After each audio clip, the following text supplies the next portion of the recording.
Peace, blessings, and mercy of God be upon us all. We're welcome again to another series. Here I just want to discuss about the name of God Almighty. Is it Yahweh? Is it Allah? Or whatever it is. This is something that has generated controversies between Muslims and Christians. People have actually debated about this, but this is a topic that I personally don't think deserves such kind of controversies. So first of all, we are going to look at the book of Exodus chapter 3 verse 14. And just like you, as usual, I'm going to be reading from the Bible, the NLT Bible. So here it says that when God commanded Moses to go to his people, Moses asked that if I go to my people, who will I tell them sent me? And God said to him to tell them that God replied to Moses, I am who I am. Say this to the people of Israel, I am has sent me to you. God also said to Moses, say this to the people of Israel, Yahweh, the God of your ancestors, the God of Abraham, the God of Isaac, the God of Jacob has sent me to you. This is my eternal name, my name to remember for all generations. So with this statement, people have made a claim that the name of God is supposed to be Yahweh, and this is the name that is supposed to be called for all generations and by all people, irrespective of language or tribes. So this is the name that he's supposed to be called. Now, there are few problems with this, and the first problem is that this word makes, to call God by a Hebrew name makes God to be nationalistic. In other words, if you say that the name of God is in Hebrew only, in exclusion to any other name used in any other language, then it means you are making God a nationalistic God who only has a name in one particular language. So that's the first problem with this. Now the second problem is that the name Yahweh that is actually read there, that I actually read here, is actually originally a tetragrammaton, which is just 4 consonant words: Yod, He, Vav, and He. In English, you say Y, H, W, H. So these are just 4 consonants, and without the vowels we won't know how to call it, because the Jews for a very long time have stopped calling the name of God, and they don't use the name of God in their worship. They only use names like Adonai or Yah in their worship. So how do we get the name Yahweh? So the name Yahweh is only a scholarly reconstruction. Scholars going back to the text and trying to figure out the original pronunciation that the Jews might have used in the old times, and they use the word Adonai, they use the vowels of Adonai and filling the gap with the YH, WH, and they got Yahweh. And for the Jehovah Witnesses, they said it is Jehovah, not Yahweh. So this shows that there is confusion in what the name of God actually is as used in this text. But today now, people generally, for convenience sake, call him Yahweh. And the third problem is that Jesus Christ, on whom be peace, all through his time, when he was all through his ministry, he never used the word Yahweh or Jehovah or even the tetragrammaton itself. He never used it, and this is a major problem, because if this is the name of God, then we expect Jesus Christ, coming centuries after this commandment was given, to use the same name, but he didn't. And we know that the New Testament is in Koine Greek, while Jesus Christ spoke Aramaic, according to the majority of what scholars are saying, that he spoke Aramaic. And now we have the New Testament, the majority of the New Testament manuscript in Greek, written in Koine Greek. And now we have the Bible in our offices and our homes in English. So there's a problem from translating from one language to another, from the Aramaic to the Greek and now to the English.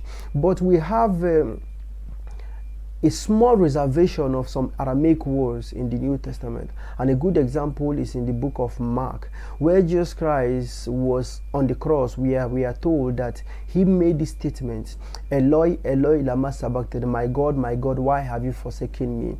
This statement is also repeated in the book of Matthew, but in a slightly different way, where it says, Eli, Eli, lama sabachthani. So according to the Mark rendering, this is in Aramaic, and according to the Hebrew rendering, according to the Matthew rendering, this is in Hebrew. So this shows that whether Hebrew or Aramaic, this shows that the word that Jesus Christ used for God is far away from the Hebrew word that was given to Moses in centuries before, which is Yahweh, is far, far away from it.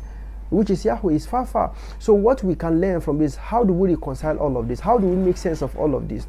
We make sense of all of this by saying first that God Almighty is the one who has created everyone, whether irrespective of your language and your tribes.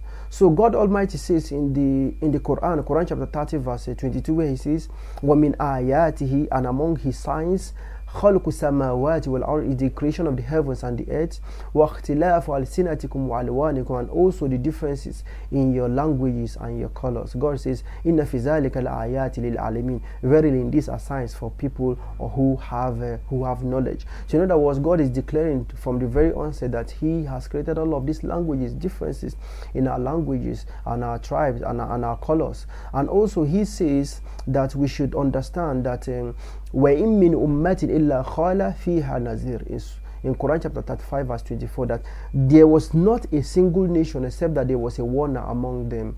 So there were prophets, just as there was Moses to the children of Israel, there were prophets elsewhere delivering the message of God, and this shows the justice of God.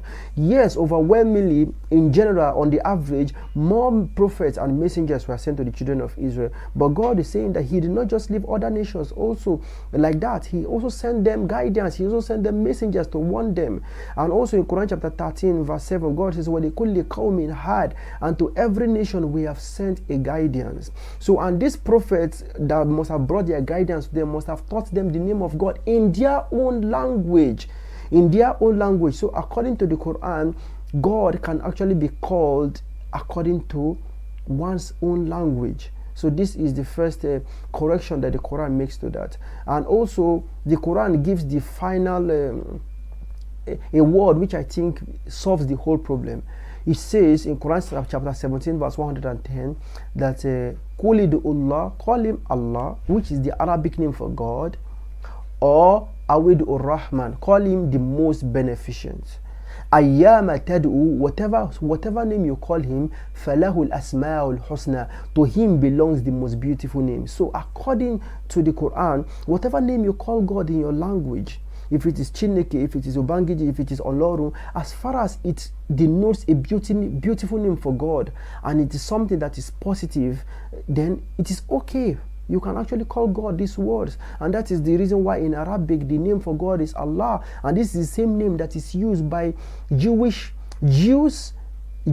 and Christians who are Arabs, Arab Christians and Jews. This is the same name that they use for God Almighty. And also we should remind ourselves that till date, the name used for God by the Assyrian Christians from Syria, around that region, is Allah.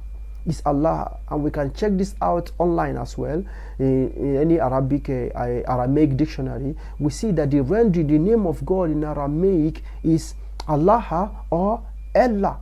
Allah, which is we call it the biblical Aramaic, which as it was used in the Old Testament, the book of Daniel and the book of Ezra, the Aramaic, the biblical Aramaic version of it is Allah, for God Almighty. So we can see that the Aramaic version for God, whether it is as it is used in the Bible or as it is used by the Assyrian Christians today, looks much more closer to the Arabic word Allah, because they are all from the same root word, rather than to the words Jehovah or Yahweh or Elohim, or to Jehovah or to Yahweh or to the Tetragrammaton, YHWH, and so on and so forth. So this shows that this is not a topic that people should argue about at all.